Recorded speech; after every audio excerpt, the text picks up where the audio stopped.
Olá a todos que assistem o meu canal, eu sou o Marcos, sejam bem-vindos a mais um vídeo aqui no canal. E dessa vez, pessoal, trazendo para vocês mais um vídeo de análise, dessa vez com ele, Prince of Persia: Sands of Time. E bom, geralmente eu não tenho tempo para trazer análises de game clássicos pro canal, né?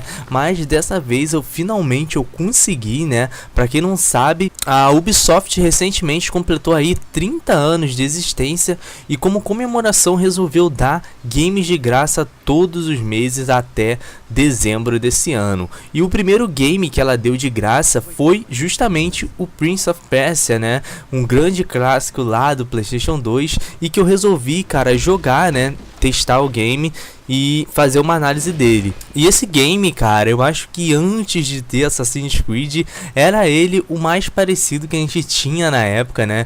E esse mês, o mês de julho no caso, né? O Prince of Persia foi do mês de junho. O mês de julho foi Splinter Cell, cara, que com certeza vai aparecer aqui no canal como análise, e como os outros também que vão ser lançados também vão aparecer aqui com uma análise também. Então vamos parar de enrolação e vamos partir para esse vídeo, cara, que tá bem legal. Então bora. Prince of Persia: Sands of Time se trata de um game de ação e de aventura desenvolvido e distribuído pela Ubisoft e lançado no ano de 2003 para PlayStation 2 e PC. E como que é o enredo do game? Antes de começar a falar do nosso game, é preciso saber como surgiu Prince of Persia, né? Esse game tão magnífico, que nasceu bem antes de 2003, né? Nasceu lá nos anos 1989 como um game de aventura um tanto quanto simples, né? Porém, muito legal. Ele originalmente foi lançado para o Apple II, né? E depois lançado para outros diversos consoles, e o game, de uma certa maneira, apesar de ser simples, realmente conseguia encantar o público. O game tinha puzzles bem legais, um combate muito detalhado para a época, né? E esse game, pessoal, ele não só foi um grande game revolucionário para a franquia, como também para outros jogos daí da Ubisoft no futuro, inclusive também o reboot, que a gente vai falar sobre ele agora. A história do nosso game se passa na Pérsia antiga, tudo acontece aí em meados de 600 a.C. A história gira em torno de um protagonista conhecido apenas como Prince. Esse Prince, pessoal, ele é o mesmo Prince daquele que a gente viu lá em cima, né? Lá em cima não, lá em cima porque eu tô lendo aqui, né? Que a gente viu anteriormente, né? Eu falando da primeira versão do Apple II. Ele é o mesmo Prince, só que agora com um visual totalmente diferente e com uma história diferente também. Prince é filho do poderoso rei da Babilônia chamado Saruman. Saruman, antes de se tornar um nobre rei da Babilônia, foi um guerreiro corajoso, destemido, e graças à sua cobiça ele se tornou um rei muito rico e temido por todos. E graças a isso, basicamente, ele vive sua vida buscando mais riquezas usando seu poderoso exército. Prince sempre foi criado pelo rei Saruman para ser seu substituto no futuro. Ele foi criado como um guerreiro desde muito cedo, né? Aprendeu a usar uma espada, se tornou um guerreiro muito habilidoso e com mais ou menos aí 19 anos ele era um dos melhores guerreiros do exército. E ele é uma pessoa bem brincalhona sempre, né? Diferente do seu pai, que era um mercenário, e ele de maneira alguma, mesmo o pai dele sendo totalmente oposto a ele, né? Ele nunca ia se voltar contra seu pai, sempre sendo aí leal a ele, apesar de tudo. Além de ser super gentil, ele é muito humilde, cara, muito carismático e também adora ajudar os pobres. E por ele passar anos e anos aí andando pela cidade com os pobres, ele ganhou aí habilidades únicas que só ele no exército tem, né? Como escalada e saltos também. Um dia, Saruman decide atacar um poderoso rei de um outro reino, né, que tinha muitos itens valiosos e alguns deles artefatos que diziam ser mágicos. Saruman sabia que para invadir esse reinado, né, desse rei, ele precisava de muito mais do que um exército super foda. Afinal, o exército desse outro rei, que eu não tô lembrado o nome agora, ele também era mega foda, cara. E por isso ele criou uma aliança com o Vizir. Esse Vizir, ele servia como conselheiro, né, desse outro rei, e Vizir Vizir é um traidor, cara, de nascença. Ele apenas resolveu se tornar conselheiro para se aproximar de alguns artefatos mágicos, e um deles é o cajado mágico que pertence a ele, né? Que dá aí ele alguns poderes especiais que a gente vai ver mais pra frente. Mas ele queria muito mais, por isso mesmo ele decidiu se unir a Saruman, e com a ajuda de Vizir, a tropa de Saruman consegue ter acesso ao palácio, e com isso Saruman daria a Vizir uma parte do tesouro, né? E Prince Cairo foi forçado aí junto, afinal ele era um soldado leal, era um filho leal ao seu rei. E durante o ataque, Prince acaba se perdendo dos demais soldados, né, em meio às explosões, e acaba indo parar no subterrâneo, e sem querer, cara, ele encontra a sala do tesouro que todo mundo tá brigando por ela, e lá ele consegue a chamada Adaga do Tempo. Com essa adaga, cara, Prince consegue poder para controlar o tempo e espaço, né? Ele é capaz de paralisar o tempo, voltar ao passado em alguns segundos, tudo isso usando a adaga. Quando finalmente Saruman consegue tomar o palácio, diversas riquezas e tesouros foram apreendidos, né? E em meio a tanta prata e ouro havia uma imensa ampulheta dourada chamada Ampulheta do Tempo. Saruman então decide ir até Sultan, um velho amigo dele, para dividir parte do tesouro adquirido, além, claro, da ampulheta e a adaga do tempo. Ele levou também alguns escravos que conseguiu no palácio, né? E o Sultan tem um enorme harém, cara, e poderia tomar proveito de alguma dessas garotas escravas, né? Principalmente entre elas estava a filha do nobre rei, né, Farah. Farah sempre foi criada na riqueza, se tornou uma garota forte e destemida, e assim como Prince, riqueza para ela não era nada, cara. Ela é uma atleta forte e também aprendeu a usar arco e flecha como um hobby dela. Vizir obviamente queria sua parte do tesouro, mas o que ele queria mesmo, cara, era a adaga do tempo encontrada por Prince. Saruman então diz que como Prince encontrou a adaga do tempo primeiro, nada mais justo, né, do que ele ter todo o direito de ficar com ela para ele. A ampulheta do tempo deve ser de Sultan, como eu já falei lá na frente, né? E Vizir não gosta nada disso, cara. Ele pede um último favor para Prince, né, que é usar a adaga do tempo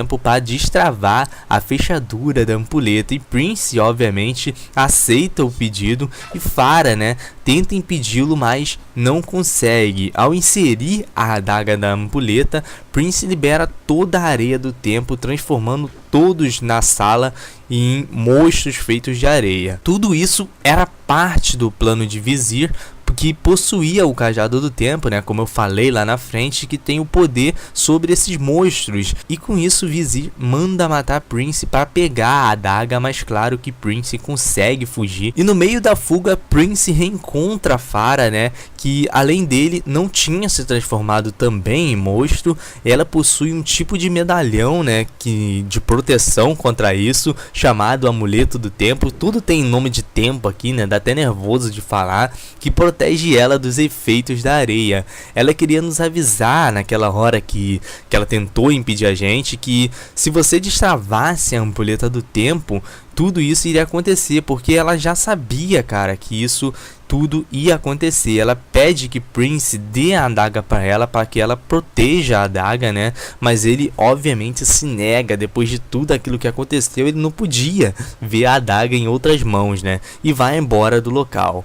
Quando Prince reencontra Farah novamente, ela está lutando contra um monstro de areia, que na verdade é o pai de Prince. Prince acaba matando o pai dele, né? Farah então avisa que a areia do tempo vai se espalhar ainda mais com o tempo. Nossa, quanto tempo, velho!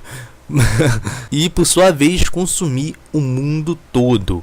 Prince então, arrependido de tudo aquilo que ele fez, afinal foi culpa dele, mesmo sendo sem querer, né, decide fazer tudo voltar ao normal, e para isso ele precisa chegar até a ampulheta do tempo novamente e trancá-la com a adaga do tempo. Então aqui começa a nossa aventura em busca do conserto do tempo e derrota de Vizir. E não vou continuar, né, obviamente vocês terão que jogar para saber o restante da história. E uma segunda opção para você conhecer um pouco da história, mais ou menos, né, e talvez se motivar a jogar o game, é o filme baseado no game, cara. muita gente fala mal desse filme, que é o Prince of Persia, Areias do Tempo, né? Eu acho que é esse o nome, eu não tenho certeza. Muita gente fala mal desse filme, mas eu sinceramente até que gosto dele, sabe? Como Prince of Persia é um pouco esquisito se você olhar, mas é um bom filme, né? Se você for ver a análise, a minha análise no caso, né? E for comparar as duas histórias do jogo e do filme, você meio que se embola, né? As histórias são muito esquisitas, não batem, sabe? Mas tem uma trama boa, a história, um negócio de viagem do tempo, né? Isso ficou muito bom no filme, porém, fica um pouco vago a história, sabe? Fica faltando alguma coisa. Principalmente no Vizir, né? Que no caso no filme é Vesemir, sei lá o nome dele, eu não lembro ao certo. O ator é ótimo, né? Que faz ele, mas falta uma motivação pro personagem, sabe? É muito esquisito ele querer ser rei o tempo todo e só isso, né? No jogo ele tem mais motivação que isso, né? Vocês vão ver se forem jogar, mas é um bom filme se vocês forem comparar com outros filmes aí de games que já existem. Em questão de jogabilidade, Prince of Persia possui uma jogabilidade bem legal, sabe? O game basicamente é exploração e combate. Prince possui comandos simples como escalar, explorar, interagir com o cenário. Podemos subir em uma parede, pular em pilastras, saltar sobre cordas e etc, né? E uma coisa bem simples de se fazer e bem simples de entender também são os combates, cara. Prince possui muitos movimentos como golpear, intercalar golpes, contra-atacar, defender, esquivar, saltar e tudo isso também aliado com os pulos e saltos que eu já tinha falado, né? E por ser um game fácil de se jogar, cara, as lutas se tornam muito divertidas e dinâmicas. A jogabilidade ficou muito caprichada, cara, e tudo isso obviamente foi reciclado em games futuros, e eu aposto que Assassin's Creed teve muito que aprender com Prince of Persia, porque na verdade é bem similar se você for parar para comparar, né? Claro que Assassin's Creed tem suas características, assim como Prince of Persia tem as suas, né? Como a viagem do tempo e etc. Mas é bem parecido mesmo, cara. Em questão gráfica, Prince of Persia The Sands of Time, cara, na época era algo impressionante. O jogo ele tinha algo único, que era o cenário e os personagens que eram ambientados e inspirados lá na antiga Pérsia. Pra época era algo, cara, de saltar os olhos. Você nunca tinha visto isso antes, né? Um game ambientado na Pérsia não tinha isso na época, sabe? Todos os recursos que o PlayStation 2 poderia dar na época foram muito bem usados na criação do game. Os efeitos de paralisação do tempo, a volta no tempo, o movimento da câmera lenta eram grandes destaques no game, né? Além, claro, dos cenários do game, que eram imensos, cara. E não somente isso, como a iluminação também era algo incrível. Uma coisa legal é que enquanto você caminha pelo cenário, podemos ver explosões, ruínas caindo, areias caindo, entre outros objetos do cenário interagindo com as coisas à volta, né? E isso pra época, cara, era muito raro. Os personagens do game tinham texturas ótimas, não somente Prince e Farah, mas também os outros inimigos em geral, né? Todos foram muito bem feitos, cara. O game tem uma arte assim muito boa mesmo, e com certeza nessa parte pelo menos é uma obra de arte, com certeza. Em questão de áudio, as músicas do game elas são uma coisa bem mais lenta, né? Eu acredito que seja assim devido aos puzzles presentes no game. Tudo é feito para fazer o jogador, no caso a gente, né, pensar bem nas suas escolhas, mas claro, tendo também os seus momentos de variação. Puxa bem um lado antigo da Pérsia, sabe? Principalmente nas batalhas. A dublagem no game, pra época, tá bem realista, cara. Há bastante diálogo no game para poder perceber isso, né? E principalmente o Prince, cara, que tem uma dublagem incrível. Ele, de uma certa maneira, é muito engraçado, sabe? A voz do cara que dublou combinou perfeitamente. E um destaque é que quando você aperta pause, ele tipo reclama com você, sabe? Ele interage com o jogador. Ele fica falando: posso continuar agora quando você volta. É muito legal, sabe? Ver ele interagindo com a gente. Pra época isso era muito legal. Na verdade não é o primeiro game da época que faz isso, né? Muitos games da época eles interagiam com você. Era algo bem legal, sabe? Tipo Lara Croft, por exemplo. Lara Croft antigamente, se você ficava muito tempo parado, né, ela ficava impaciente, né, ficava meio batendo o pé, ficava cruzando os braços. Isso era uma maneira de interagir, uma maneira de dizer, mesmo não falando, que ela tava impaciente com aquilo, né, de ficar parada ali. Até hoje mesmo tem isso, né, mas é um recurso pouco usado hoje em dia, mas antigamente era foda, cara. Vale a pena lembrar que outros efeitos gerais, como água, por exemplo, que tá muito bem, assim como todos os efeitos em gerais também são ótimos em questão de áudio. Bom, pessoal, chegamos à parte de mais importância de todo o vídeo de análise, as notas. Em questão de história, eu acho que nota 9,5 é ótimo, cara. Jogabilidade também, 9,5 é uma nota excelente. Graficamente falando, como esse game ele é antigo, eu não posso julgar ele pelos seus dias atuais, né? Pelos dias atuais, no caso. Isso é uma coisa óbvia de se fazer. Por isso, analisando como antigamente, né, com o impacto que ele teve na época, nota 9 eu acho que é a melhor nota por game.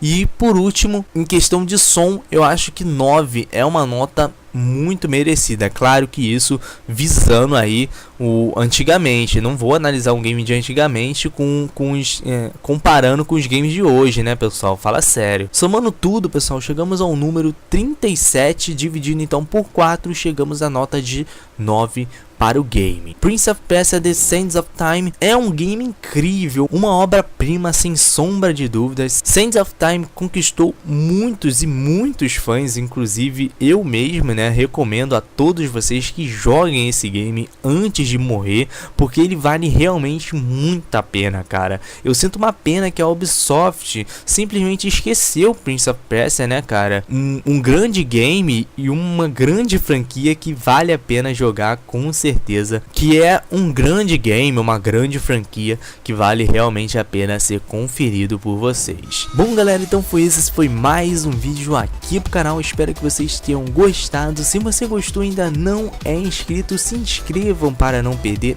nada. Deixe seu like para me saber se o vídeo foi tudo ok, e também não esqueça de comentar aqui embaixo, que isso me motiva bastante. Beleza? Um grande abraço para todo mundo e falou!